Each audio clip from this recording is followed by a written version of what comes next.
Welcome to the Mets Pod, presented by Tri-State Cadillac. On today's show, the Mets' struggles continue. It's time to let out all the frustration and really dissect what's next for this team. Brace yourself for some ranting. We review our sad scoreboard results as well as our predictions for the week ahead. As always, we look down on the farm. Some help on the way, maybe, and close out the show answering your mailbag questions. So subscribe to the Mets Pod on Apple Podcasts, Spotify. You can watch on SNY's YouTube or wherever you get your shows.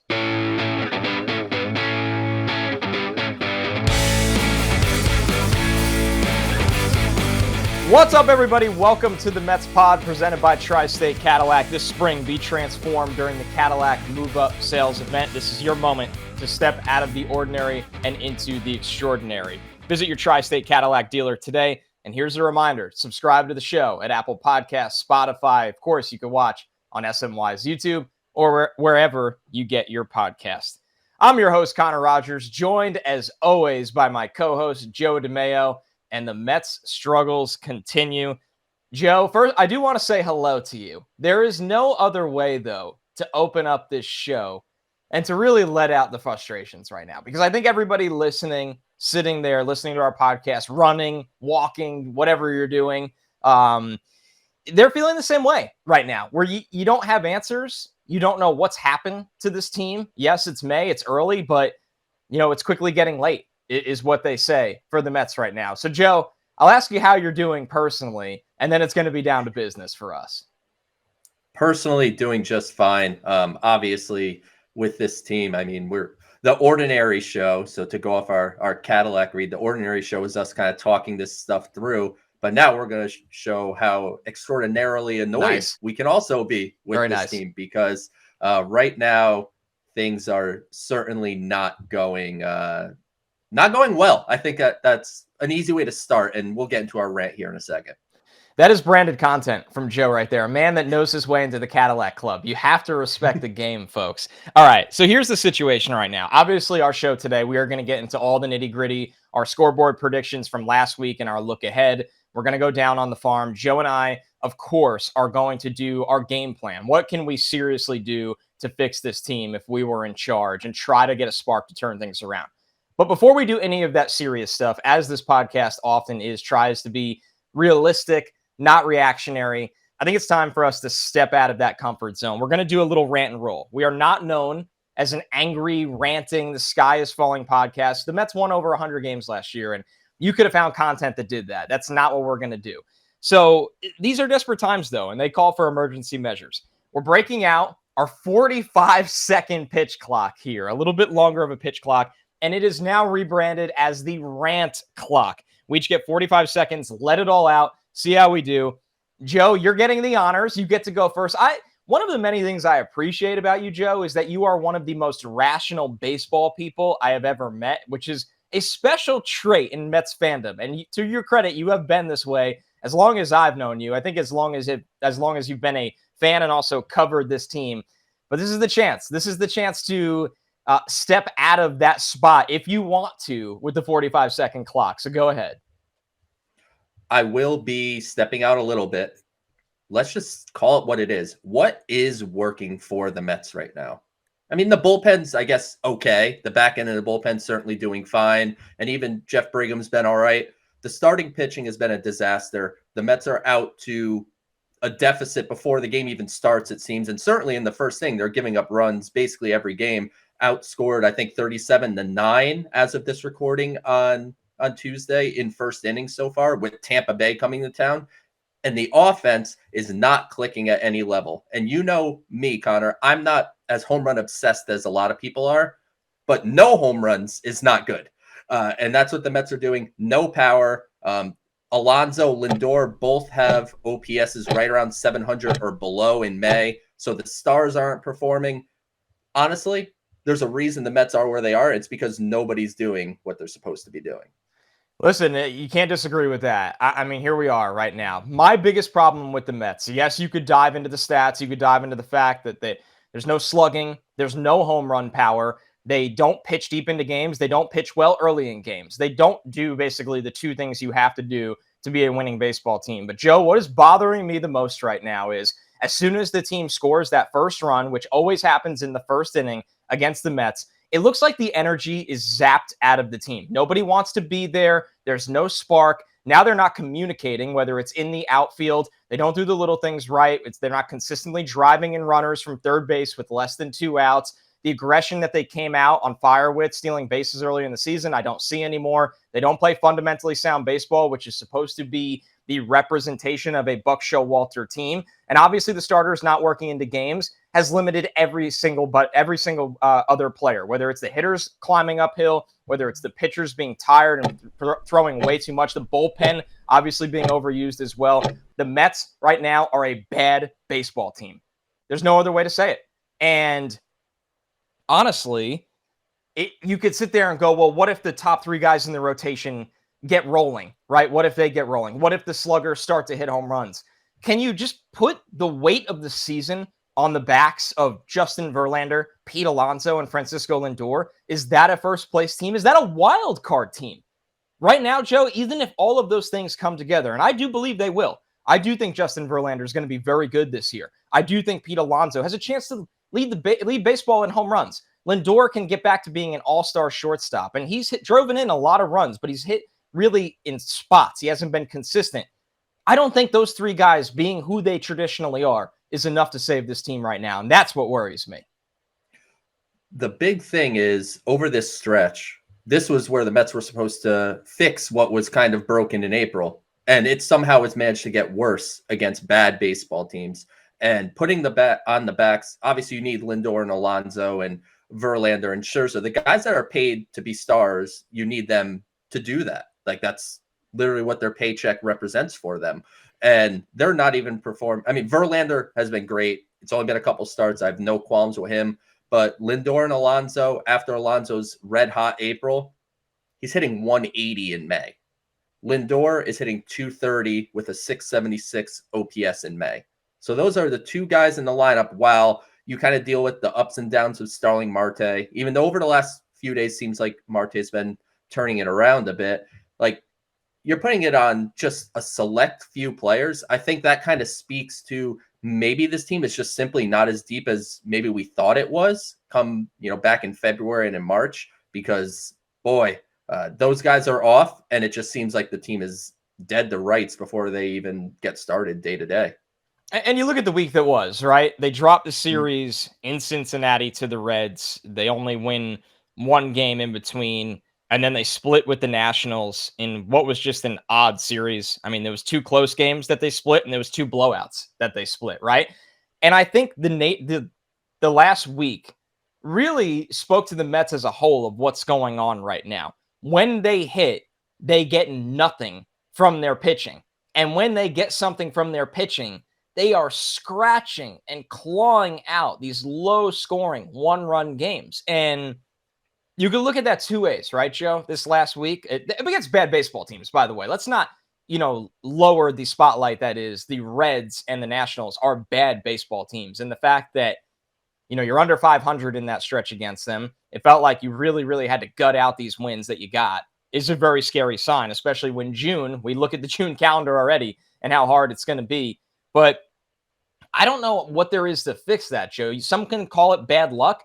You could also flip the other side of the coin and say some of those games where you're getting good pitching, eventually your bullpen is going to be vulnerable at some point, and you could lose those games that you're winning 2-1, 4-2, or 3-2 very easily, especially without Edwin Diaz on this team. So it's very hard to figure out which way forward that's going to go right now, Joe. And to me, there's not enough optimism to say, well, they will turn that around. And instead of going, 3-4 or 3-5 in any given week or whatever it may be, that it'll flip the other way around, when realistically, you could look at those and go, man, you were real close to being swept against a bad team. And Tampa Bay is coming to town, who are right now probably the best team in baseball, or right up there with the Dodgers. Decisively, I think. Yeah. I mean, Dodgers are on a run too, but either way, Tampa Bay is one of the top 2 teams in the sport, certainly the top in the American League. And baseball is kind of a stupid sport sometimes. So like the Mets will win 2 out of 3 against Tampa or something, and we'll just be like, where was this when you're facing Cincinnati? They did it against Washington? The Dodgers this year. It's just a funky sport. But over the last week, when you think about the lack of power, and I have me, you, and Jeff have our group text, and I remember last year debating you guys about home runs and everything, and how I was kind of like Buck Showalter's commenting now, where he's just like, home runs are not the only way to do it. I was saying that last year, and now I look at it, I go, yeesh, they need some home runs. Like, you don't need to lead the league in home runs, but the reality is, I'm pretty sure the last home run the Mets hit, we had already finished recording the podcast. So I believe it was last Tuesday evening, when Alonso homered against Cincinnati. I think that's the Mets' last home run. So, over the last week, tied for the team lead in home runs with the Mets, it's Joe DeMayo and Connor Rogers. So that's a shot. That's certainly not a good thing. And even that split in Washington, it felt so much worse than a split. You know how we were saying kind of like last week when they lost 2 out of 3 to Atlanta, it didn't feel like a bad losing 2 out of 3. This felt like a horrible split. And yeah, just as I said at the top, it just doesn't feel like anything is clicking. And you made a great point about the energy of the team, the fundamentals of the team. So outside of just the box score, like that stuff is even looking bad. So it's hard to have a real semblance of optimism of where this team's headed right now. Right. The eye test goes a long way. The Mets numbers are very indicative of who they are. But also when you watch the team, there are things that you look at and go, man, watching the team makes me more pessimistic rather than thinking they can flip this thing around. But we are going to, of course, review our scoreboard results there. I just wanted to say one thing here, Joe, because you brought up how bad the National Series felt. And this is somebody we were very optimistic about, admittedly, during our season predictions. And I think a lot of Mets fans were, and rightly so, when you look at the season he had last year and spring training this year. When the Mets throw David Peterson out there, it's an automatic loss. There's no other way to say it. And it's not personal against David Peterson. I am at the point, Joe, where, because as fans of sports, you can become, of course, naturally frustrated or even borderline angry with players at times. I don't feel that way with David Peterson at all. I feel bad for him right now. And the Mets management of this situation, how is it that every single Mets fan knew before that national start that he has no confidence to be on a big league mound right now, but the Mets didn't? And I understand people will say, well, they don't really have a lot of options right now. This is a young player, a former first-round pick that has shown flashes of success. I think getting him back to where he was last year is much more important than we need a guy to go give us a couple innings right now. There are fine lines. There are tons of arms, and Mets fans know this because guess what? You've seen a lot of them pitch a lot of innings this year, like Steven Nagosic, right? And Yacobonis and all of these other guys. Joe, to me, that was more about mishandling a situation of a player than just David Peterson himself at this point. And that to me was wildly disappointing. It's evident that David Peterson needs a mental and maybe even physical reset of sorts. His mechanics are obviously out of whack a little bit. The slider is a pitch that last year was a top 3 or 4 slider in the sport. This year, it's a bottom 4 pitch in the sport. And his fastball location has always kind of been inconsistent. It would come and go a bit, but he was able to offset that with the slider being a plus pitch. But now he's not locating the fastball, and the slider is a bad pitch. So I think he really does need to go to AAA Syracuse and spend an extended period of time there. If you need to call up a starter, call up Jose Butto. Don't call up David Peterson until he seems to right the ship. And I'm glad you brought up Peterson because, boy, do I have a stat for you guys. So this year, I mean, as of now, David Peterson, I believe, has the highest ERA in baseball amongst qualified pitchers, which is obviously quite bad. But here's the crazier stat. Against David Peterson this year, hitters have a 936 OPS.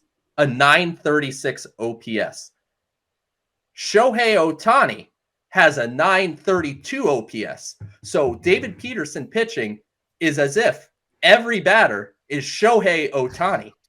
So that's not better. Just better, by the way. 4 points slightly better. Slightly better than Shohei Ohtani. A maxed out Shohei Ohtani. And that's not just bad, that's otherworldly bad. And, you know, people can point to some expected statistics or whatever. Look, the reality is he's getting hit hard all over the place. The slider's no good. The fastball location's no good. The confidence looks no good. just seeing him on the mound, he doesn't look like he's about to strike a guy out. He looks like a guy that kind of wants to get through the outing, and he definitely needs a reset. And that Washington outing, I think, was a little bit of the frosting on the cake, so to speak. Like we said, we are going to do our full game plan of honestly what we think can spark maybe some optimism here. This isn't going to be the total doom and gloom pod. You don't quit baseball seasons in the middle of May. You just don't do that, especially when, shocking, you have a lot of promise down in Syracuse right now that maybe could help out. I have a feeling those names will come up. But let's review the scoreboard last week, because this is honestly like you could laugh at this part of the podcast, I think. I think it's not serious competition this week. It's more of let's laugh at it. Obviously, a quick note here. When we taped last week, we had some additional Scherzer bets. Then he was scratched from the start, of course, right before the show was released. We cut those out. So it's a very short and sad list of results. Over-under push was at 4 for how many wins in the next 7 games. Joe, you granted the push against the Reds and the Nationals, by the way. Okay. You were expecting that. I wasn't being optimistic saying you were 4. Saying 4-3 against the Reds and the Nationals. I said 5-2. The result was 3. No points awarded there. Not good. Over-under push was at 3 for how many quality starts in the next 7 games. This was when you log on whatever sports book you like and you see something that's set extremely wrong and you just pounce on it. This was that. Joe, we both went under. We've been on a mission to not agree on these, and we both looked at each other and said, we don't care. We are agreeing on this. We went under 3 quality starts in 7 games against the Reds and the Nationals. The Mets had 1 quality start. 1 quality start. We each get a point. Layup of the century. We went 500. Our best week yet, Joe. We went 500. And because of that, we are tied on the season with 5 points apiece. So let's get into the week ahead right now. Oh, man. The Rays, 3 games of the Rays, 3 games against Cleveland. Not easy. Who knows? Maybe the Mets need this. Maybe they need a little wake-up call of seeing a team on the diamond that's like, you know what? Time to focus. Time to lock in a little bit. We're going to be really, really embarrassed.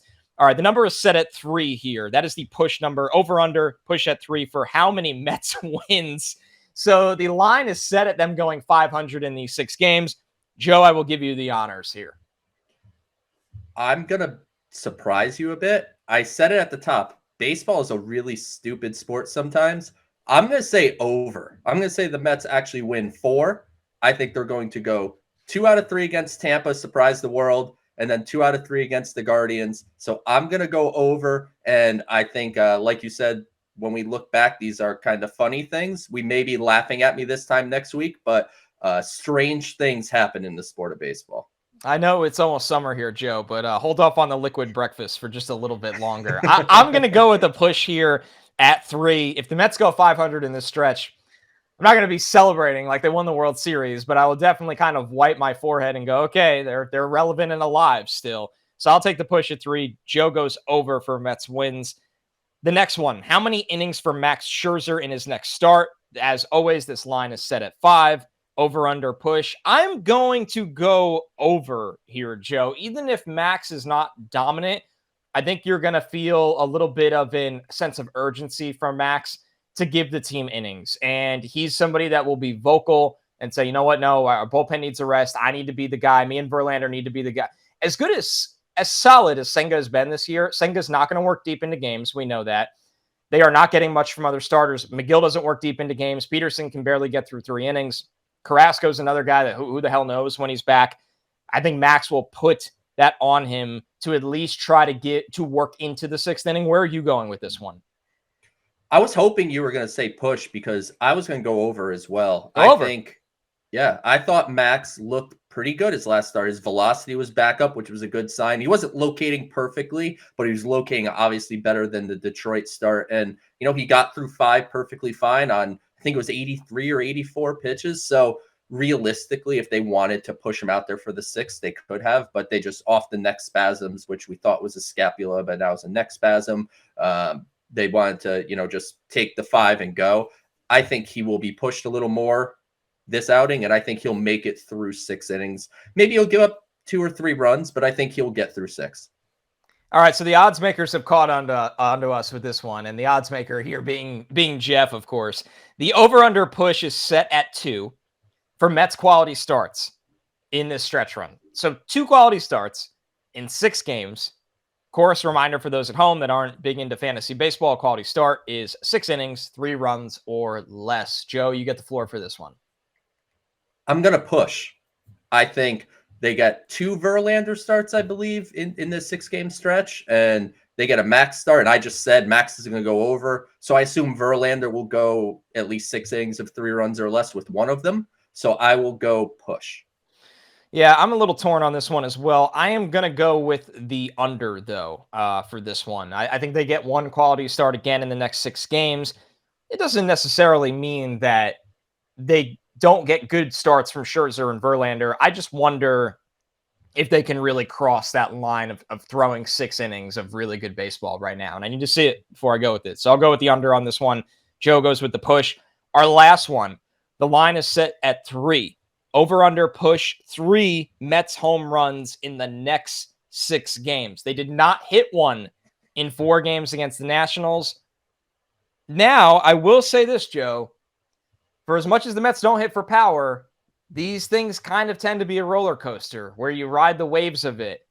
Call me crazy.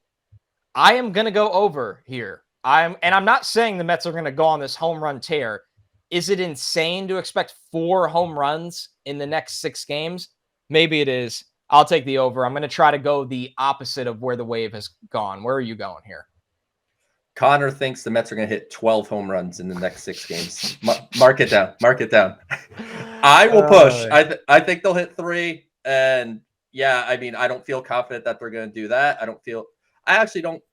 This would be one of those things if you logged on to your sports book of choice, you would just scroll past because you're like, I ain't touching that with the 10-foot pole. But yeah, I have no idea. We're the Mets pod. It's our scorecard. We got to do it. So I will say push and that they go 3. All right, that is the scoreboard, or as Joe likes to call it, apparently the scorecard. It's our new version of Platoon. We're supposed to have a different name for this thing anyway. What are we doing? We're like the Mets right now. We're faltering, or just completely mailing it in for the scoreboard, not scorecard, Joe. Or we can call it the Platoon eventually if you want to. Yeah. This is what everybody's been waiting for, I think, and it is the game plan. This is nitty gritty Connor and Joe Mets pod content right here. Of honestly, like, what the hell do we do now, right? Because despite how bad the Mets have been against bad teams, and they are a bad team, so let's not get it mixed up right now. I think it's time to have a serious discussion, Joe, of what there is to do, right? There's no trades right now. Teams do not do trades at this point of the season. We know that what kind of message that would send to a clubhouse. That's why they don't happen until closer to the deadline. The ironic part is, traditionally, when you're a contender, you're really looking for relief help. And I would argue that is not a Mets issue at the moment, in my opinion, or at least it's not at the top of shockingly, you would think after the Diaz injury, it would be. Joe, give me the lowdown of what you truly think they could do right now or after this week. Let's say this week goes as many expect. Say the Mets go 2-4, which would be really bad, by the way. I mean, they don't really have room to go 2-4 or 1-5 during this stretch. What are a couple of moves that you make? Well, I mean, we're going to get into the nitty gritty of these guys after this, but you call up Mark Vientos, right? Like, yeah. I don't know what else he has to do, and we'll touch deeper on him because I have some thoughts there. But to me, you call up Mark Vientos, the DH spot is not giving what you need. And I've been kinder to Daniel Vogelbach than a lot of people have, but the reality is when the offense is rolling, which it hasn't really done, but if the offense were rolling, I think Vogelbach's skill set would be a little more appreciated. But the fact that the offense is not working and they're not hitting for any power, it kind of emphasizes the kind of lack of power that Vogelbach brings to the table at the designated hitter spot. So I would call it Mark Vientos to be the DH. And other than that, I hate to say there's not much else to do. There's who else? What else can you call up? And, we'll talk about Ronny Mauricio as well. But I don't know if 4 rookies in the lineup is necessarily the best idea either. I think Starling Marte is starting to kind of turn it around a little bit. The extra base hit stuff is not there right now, and the sprint speed's down a little bit, but he's starting to hit the ball harder again over the last few days. So hopefully Marte's finding his groove.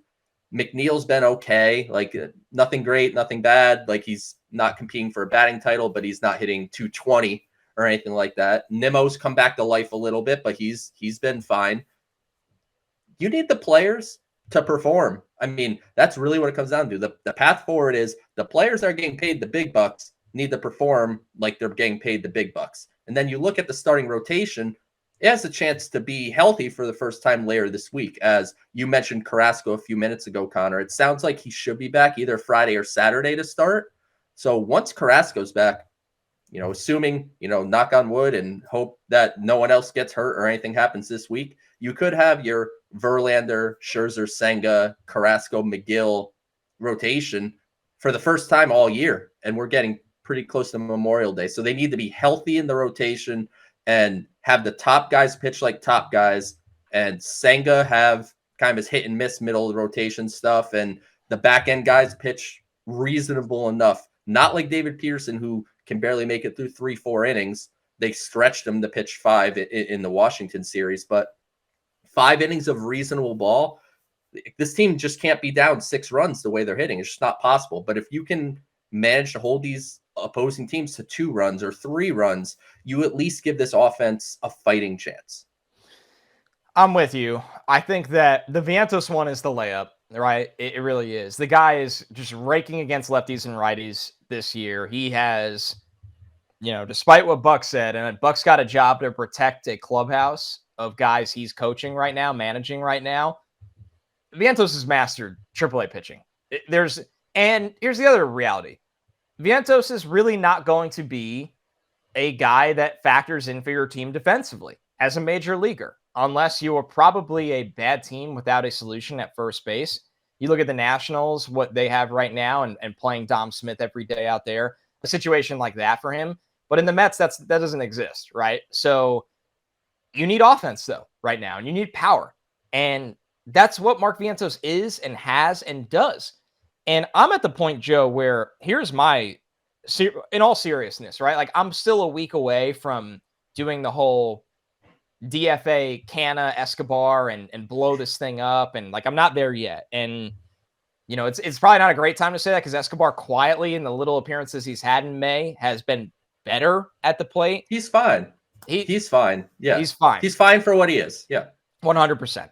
Canna, I mean, it was a good weekend for Canna, but it's got to get a lot better, and it's got to get a lot better quickly. But I'm not there yet. What I will say is, and I want your opinion here, obviously you're going to call up Vientos. I am batting the kids in more significant spots at this point. This is kind of the equivalent to me of in hockey of they're not going to get any better for playing third or fourth line minutes, and you're so worried to give them top 6 minutes, but you need to find out. That's what it is for me with the Mets right now, where I'm not moving Nimmo, Lindor, or Pete out of the top of this lineup. That's not what I'm saying. But it's probably time for Brett Beatty to consistently bat 5th, maybe 6th. When you look at Alvarez, I don't think he needs to be hitting at last in the order every time. And if you call it Vientos, it's the same thing. Bat him in a power spot. Put somebody in front of him that is going to get on base, whether it's McNeil or Vogelback, and then give Vientos a shot to hit behind those guys. So when he hits a home run or 2 here or there, it actually counts for something. But the other one, in all seriousness, getting away from the Canna and Escobar conversation, because that's what it is, and they're going to ride that out. I would send Guillorme down to Syracuse, Joe. And I get it. It's not, he's become a little bit of a fan favorite. He's very good defensively. He's a Swiss Army knife that could play all over the diamond. Guillorme can't hit right now. He can't hit for power. His one calling card was that he was a contact guy. That has not gone in his favor this year at all in limited spots. Honestly, McNeil can play defensively what you think Guillorme could do besides shortstop, but Lindor needs to be out there every day right now. Lindor wants to be out there every day. Everybody's big question is, well, who goes down? Who do you get rid of? What do you do? I don't think it's very hard anymore. Listen, and it stinks to say because we really like Guillorme for what he is. He doesn't fit on this team right now for what the Mets need. And the Mets need somebody with pop, and they need to see if Mark Vientos can hit in the big leagues, and they need to do right by him. Not last year where it was this 1 foot in, 1 foot out. It's time to call him up, let him DH most of the time, right? Let him play a lot and see what he could do. I'm with you, Connor. And in regards to Guillorme, he fits on the 2022 Mets so well because they were so consistent. Like for everything and how it ended, we all know how it ended. That was obviously the offense kind of fell apart after Marte got hurt. But for 6 months, that offense was consistent nearly day in and day out. And you could afford to throw Guillorme in there. And even if, and he hit better last year too, but like, even if he didn't, it didn't really matter. Now it feels like every spot matters more in the lineup than it did previously. And you'd be losing your backup shortstop in Guillorme. But I think in a pinch, say, I don't know, something happened to Lindor where he needed to leave a game, but he was going to be fine the next day. Escobar. Like, Eduardo Escobar could stand at shortstop for 5 innings and you'll survive. And I think now's a good time to experiment with, we need to add more offense here. And you could sacrifice that defense, that backup shortstop role, at least temporarily. And then if things get back on track and Guillorme goes to AAA and hits and does his thing down there, easily could come back. But he's your guy with a minor league option remaining. Like you mentioned, Tommy Pham and Mark Canha and Eduardo Escobar, like those are guys you have to designate for assignment and they're gone. So, I mean, I'm sure some people are listening are like, do it, go ahead. Yeah. We don't want him here anyway. But I think Mark Canha had a reasonable weekend. And to your point about the lineup, Connor, totally agree with you there too. I would bat Beatty and Alvarez 5'6" or 5'7". I'm with you. And, yes. And I think Mark Canha fits perfectly in the 9-hole. Throw him 9th. Like in general, like 1, he's not hitting too great, but 2, when he is right, he's working counts. He's getting on base. So if Mark Canha could get back to being a guy that gets on base, now the 9-hole hitter's getting on base for the Brandon Nimmo's, the Jeff McNeils, the Lindors, the Alonsos that in theory are turning it around. Now you could produce some more runs. And then you put Alvarez in a spot where he could try to hit for that power. And Beatty, I think Buck has done a good job of Beatty's largely hitting in the 5-hole when he plays at this point, which is a good sign. But yeah, if Vientos comes up, he's got to hit, 7th, 8th, something like that. 9th just feels like the spot for Mark Canha right now to me. It creates 2 leadoff hitters, essentially, is what it does for you. If Canha and Nimmo can work those counts and get on base, it limits the spots Canha keeps finding himself in, which is runners on in massive, massive spots. And he's not getting it done. Honestly, he's not getting it done. He's not hitting for power anymore. He's not getting, the most concerning part is he's not getting on base the way traditionally a guy that's 360 to 380 getting on base this year, he's barely hovered over 300. So it's just, you need to shake things up. What they've tried is not working, and just trying it over and over again. Or when you do something different, the answer is Tommy Pham cleanup because he's hit against Corbin well. These are things that you're not selling me on. And then the dropping Jeff McNeil in that spot because it's a lefty down to 7th when McNeil has traditionally raked against Corbin. And McNeil, look at his splits, everyone. By the way, I know this is something that people are probably annoyed with us saying on the show. McNeil's been really good against lefties this year. So it feels like the Mets are at times even going against analytics in the lineup, which doesn't make sense for a team that has not only beefed up an analytics department, but has seemed to have gotten more successful, gained an advantage last year in that area where this year they're not. So very, very frustrating and something to keep an eye on. And with that, let's fully move into down on the farm because we touched on Vientos and Mauricio and we were so scared to fully diving in, but it's really time to have that conversation. I mean, Joe, for Vientos, because it always starts with him, you look at the month of April, he hit 8 home runs. His OPS was over 1,200. He hit 372. In the beginning of May, he cooled off in terms of average, but he's still hitting for power. I mean, halfway through May, he's got 4 home runs. He's once again on for pace for another 8 home run month. The OPS is over 900. Once again, he is hitting as successfully against lefties as he is against righties. So, I mean, a lot of his power seems to come against righties, but that's because the sample size is so different, Joe. I think it's just time for the Mets to give me your take on this. Are the Mets afraid to bring him up to expose him, where if he did really struggle and look lost, it kills all of his trade value? Is that what's going on here? Because if that's not the reason, I have no other explanation how Mark Vientos is not getting a shot on a team that cannot hit home runs when one of the best minor league power hitters is just sitting there in their AAA system. And he's not new to AAA. Like, we're going to talk about Ronny Mauricio in a minute, and he's new to AAA. So his stats are fantastic, but he has 39 games of AAA experience. Vientos has been in Syracuse dating back for most of last year, or all of last year, essentially, when he was called up.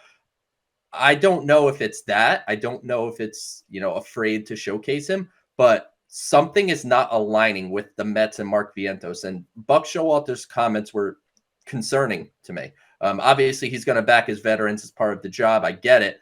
But he actually said that Vientos has to master the AAA level. What more does he have to do? And you're worried about his defense at third base? You have Brett Beatty. Doesn't matter. Yeah, Brett Beatty's your third baseman, and he has an outs above average in the 94th percentile. So he's not only playing third base, he's playing third base at a high level. I don't care if Mark Vientos can play third base. Remember when Alvarez couldn't catch? Yeah. Can't call him Alvarez. Can't catch. Yeah. One of the best pitch framers in baseball, by the way. Yeah, he looks great there too. And look, I don't care about Mark Vientos' defense because he, to me, and it's been this way for over a year, I've said it on this show basically since we started, he's a first base DH at this point. And I know Keith Hernandez had said the other night during one of the games, he talked to Buck about Vientos and Mauricio. And Buck basically said he didn't want to call up a kid to be a DH. Why? That's what he is. He is a DH. That's what he is for this team. So if he's going to be a part of the Mets going forward, and I talked about this with Mauricio a few weeks back, even if you have thoughts of maybe trading Vientos at some point, while he's here, use him to help the Mets. And then when push comes to shove, if a trade comes along that makes sense, you move him, so be it. But I think this is a huge missed opportunity to not have Vientos up here and DHing and being the primary DH. And Daniel Vogelback can be a bench bat. Maybe he could spell against, some tougher right-handed hitters and play part-time. But at this point, I don't have a good justifiable reason as to why Mark Vientos is not on this team. And like you said before, Connor, not hitting in a potential meaningful spot in this lineup because they need power. And Vientos is not going to get on base like Daniel Vogelback will. He's probably not going to hit for a super high average at the big league level, at least right now. But he is going to hit the ball hard, and he's going to hit the ball far. And that's something Vientos has always done, and I don't have a good reason as to why he's not doing it right now. We can't come up with one. You can't. The Mets do not have a right-handed DH of the future, which is a real position in the National League these days. If you just need one DH, that's what you need. You don't need a left. Like we have kind of been over the last year because it's the way the Mets were built, and that's the way it was at the time. That you have a lefty and a righty DH. No, you need a DH, and Mark Vientos to me is a DH, playing against righties, playing against lefties. And, months from now, if you get Shohei Ohtani, problem solved for good. But in the meantime, Mark Vientos is the best option right now to be a designated hitter for the New York Mets. As excited as I am about the potential pursuit of Shohei Ohtani, it feels like, and this is hyperbole, but it feels like as a Knicks fan every year when everyone was like, well, they're going to go get a LeBron in free agency. You can't. That's not the world you can always live on, the next year free agent class. And I hope they get Ohtani, and I hope they give him whatever he wants. But right now, I care about the Mets figuring out the 2023 baseball season. And Vientos could be a solution. Let's go over Mauricio quickly as well. Obviously, Joe, we feel like he's still a little further away from being realistically called up as exciting as it would be. He's played 39 career games at the AAA level. To his credit, he's hitting .353. He has an OPS over 1,000. The Mets have moved him to second base, where it's on their minds right now to think that Mauricio could be a factor long-term for this club and maybe even this year. He's played primarily second base the entire month of May. I believe he played 2 games at shortstop. I mean, right now, Joe, he is on fire right now. You just look at the last week that he's had. I mean, he was 2 for 5, 2 for 5, 2 for 5, 1 for 3, 3 for 5, 2 for 4. The guy hits 500 basically right now at the AAA level. Even if it's not going to happen soon, we're trying to be realistic here. I am over the moon with excitement about what Mauricio has shown this year and for the long-term future after kind of being a little bit of a forgotten man in the Mets farm system. Love the Mike Francesa style read there, Connor, just listing off his lines day to day. But he's hitting over 400 in the month of May. So look, for all the things about Mauricio, and I had some back and forths on Twitter on Monday with some people talking about different things related to him. And he has exceeded my expectations. You know that I was the low man on Mauricio across the board over the last year plus. He's now making his way back onto all top 100 lists. Baseball America updated, he got back in. MLB Pipeline updated, he got back in. So Mauricio's, that roller coaster starting to trend back in the right direction. And where he still does need some work, he's not going to draw walks, and I don't care. He's a 4 right now. It's slightly over 4% walk rate. That's what it is. Like, I mean, it's like Tim Anderson type walk levels, and The Mets don't need fine. that right now. I don't care. Yeah, I don't care if he draws walks. However, one of my concerns when you talk about these young players is the fact that the offense is struggling so bad. We talk about calling up kids, and we don't want them to feel like they have to be the savior. If they call up Ronny Mauricio, fans are going to expect him to be ready to go from jump. And maybe he's more ready than is led on. But when I watch him play, he is still he's hitting the ball incredibly hard. He's hitting the ball harder than Alvarez did in the minors. He's hitting the ball harder than Vientos and Beatty. This is consistently north of 100 miles an hour, often north of 110 miles an hour. So he is able to hit the ball hard, but his ground ball rate is still a little high. It's over 50%. So he's not, despite leading the league in doubles and having 7 home runs, he's still not elevating the ball as consistently as you'd want. He is still chasing pitches out of the zone. And let me tell you, when Ronny Mauricio gets to the major leagues, they're not going to throw that boy a strike until he shows he could take a strike.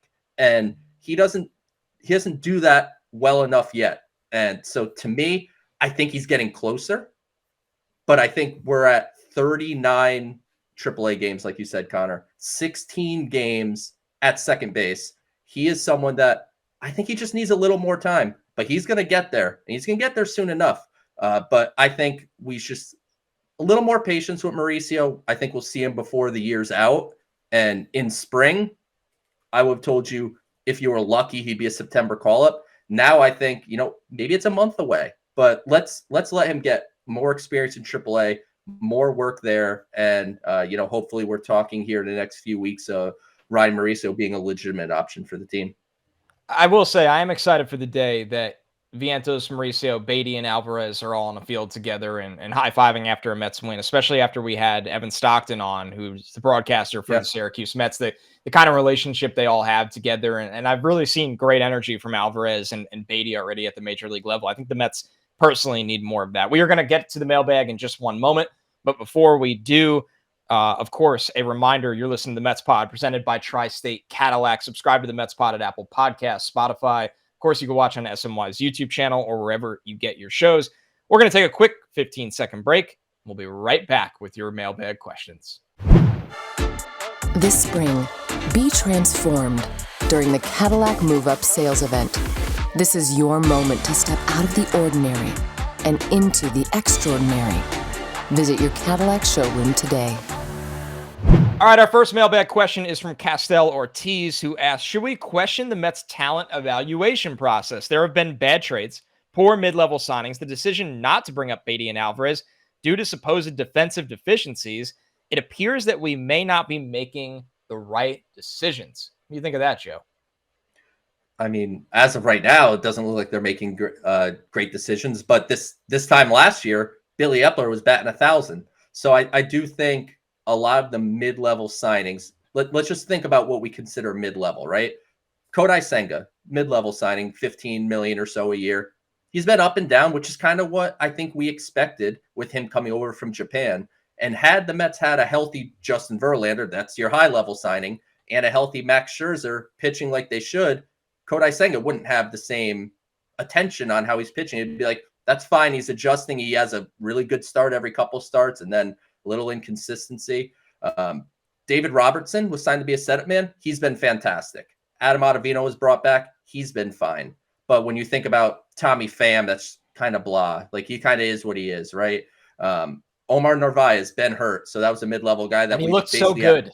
He looked fine. Yeah, he looked good. So I think it's tough to gauge. And Jose Quintana hasn't pitched yet. So that's another one. But it's tough to gauge if they have a talent evaluation problem, because all we say is that it's largely the same team as last year and the team's just not playing as well. So is that a talent evaluation thing, or is it just simply how the players are performing? It's a tough tough thing to toe there. And I know Billy Epler certainly has to answer for this. It's his team that he put together. But I think the talent evaluation thing, you could kind of go either way on it.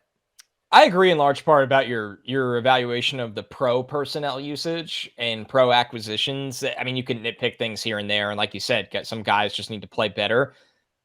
It does bother me how they've handled young players and how they just put training wheels on them all the time. Even when Alvarez came up, which was because of emergency, I mean, they treated him like he's a guy that's 3 years away from the pros. And it turns out when you let him play, he starts hitting home runs. He starts to look really comfortable behind the plate, very active behind the plate. He's got a strong arm. He's been framing really well. So there are definitely things in decision-making process that I would love to know. Is it Buck that's very hesitant to roll out a young team? Is it the Mets as an organization? Is it a collective effort? I would really like to know who's really on the side of the young guys cannot play. We are going to lean on a veteran team that if they're not getting it done 2 weeks from now as we enter June, a very difficult month, there should be some serious questions asked. All right, this one from Matt Stadinsky it's a little bit of a downer, but I think it's realistic. If the Mets end up being sellers at the deadline, what does that look like? I don't see a huge market for the likes of Pham, Vogie, Canna, etc.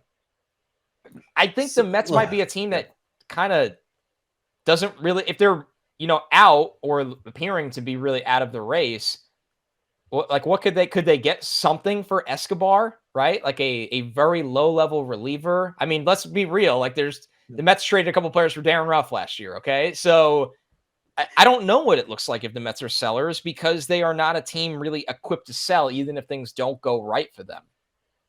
We're so far away from that. And that's fair. I would wager against the Mets being in a position that where like they have to sell at the trade deadline. I still would bet against that. But if in a case that they were, David Robertson, I assume would be a very valuable trade chip. Absolutely. But when you talk about Vogelback and Canna and Escobar, those are guys, y'all are crying for them to be designated for assignment. And you think there's a team out there that's going to give you something of value for them. That's not exactly how this works. So yeah, I agree with you, Connor. They're not well equipped to sell. Let's just hope we don't have to have that conversation. Because I'll tell you, these last couple weeks in the Mets spot have been not as easy to record as they are when they're winning. So I don't want to do this for a few more months of them being at this level, but I think things will get better. I don't think they're going to be looking at as a true seller, but maybe they're just not the aggressive buyer that we thought. We'll see how that shakes out over the next couple months. I'll say this too. One of the most valuable assets that they would have, and obviously you don't move him because you've waited for a while for him to be this guy, is Drew Smith. Drew Smith is under team control for a couple more years, and I want to use this moment in the podcast to shout out how awesome Drew Smith has been this year. An ERA under 2. Obviously, these strikeouts are almost at 13 over 9. Drew Smith has really dialed into what we always knew and hoped he could be, Joe. So that's the kind of guy that teams would covet, but I would not trade him. Real quick, we'll wrap up with this last one from Dan B. Last season, the Mets stole some wins with their preparation. It was a typical Buck Showalter team. This season, with mostly the same group, they aren't doing the little things right. Any ideas here, Joe? We were talking about it earlier in the show, Connor. It just doesn't feel like they're fundamentally sound. It doesn't seem like the outfield miscue with Marte and Nimmo out there. Like it doesn't seem like anything is meshing right now. And sometimes when it rains, it pours. And it certainly is pouring, not literally, but figuratively at Citi Field right now with the way the Mets are playing overall. And it's not just the stats, it's everything put together. What it stems from, I mean, I can't imagine like Buck Showalter just magically lost his ability to motivate the team. I just think when everything's going bad, these guys just aren't, I don't know, it just doesn't have the same feel as last year. Like Lindor, when the Mets got shut out, they're like, oh yeah, he goes, oh, just give credit to the guys who shut us out. What kind of answer is that? Like, I understand you're trying to be respectful of the other teams, but it doesn't feel like there's any urgency on this team. No. You hear them talk after games, and it's a lot of basically like, yeah, we'll be fine. They have zero dog in them. Yeah, seriously, they have zero dog in them, this team. Yeah. And before you know it, it's about to be a Memorial Day. And then once it's Memorial Day, you're into June, and things change really quickly. You get out of the we'll figure it out phase, and it's something has to be shaken up. I don't know. Like, I'm not saying anyone's getting fired or anything like that, but something's going to have to shake up if they don't use these next 2 weeks. Like the next 2 shows need to be positive shows where the Mets turned it around. It's just like, we don't know what the heck happened against those bad teams, but they turned it around for this 2-week stretch. Like now is the time, because once you get into June, things truly change on the baseball schedule. And with that, we will close out today's show. We better have positive shows ahead here, Joe, or things are going to get real interesting in Mets land, like you said, and the conversations will be much more direct, to say the least. This is the Mets Pod presented by Tri-State Cadillac. This spring, be transformed during the Cadillac move-up sales event. This is your moment to step out of the ordinary and into the extraordinary. Visit your Tri-State Cadillac dealer today. And remember to subscribe to the show at Apple Podcasts, Spotify. You can watch on SNY's YouTube channel or wherever you get your podcasts, and you will never miss a show. Thanks so much, everybody. We'll catch you next week.